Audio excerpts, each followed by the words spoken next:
Let's talk a little bit about black and white photography. Most of the general tips on how to compose or frame a good shot apply just as well to black and white photography as they do when shooting in color. However, the main obvious difference is that you're unable to use color to lead the eye into or around your shot. This means you need to train yourself to look at shapes, tones, textures in your frames, as well as points of interest.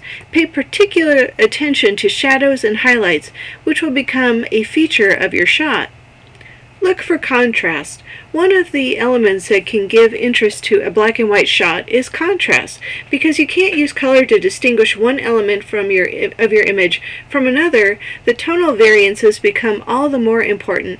This doesn't mean you need to look for stark contrasts in every shot you want to convert into black and white. The subject matter will come into play there, but you should ponder how the contrast will come into play when composing your shot.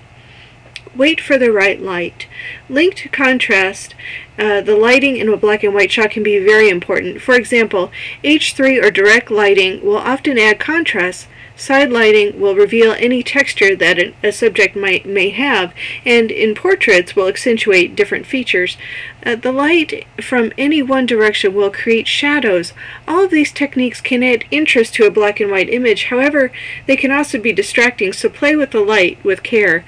In terms of shapes and patterns or shapes can sometimes go almost unseen in color due to the color itself drawing attention.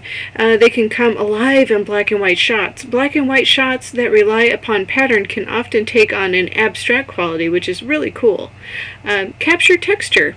I've already mentioned this above when talking about side lighting, but revealing the texture of a subject can add a new dimension to an image. The side light does this by creating different kinds of shadows.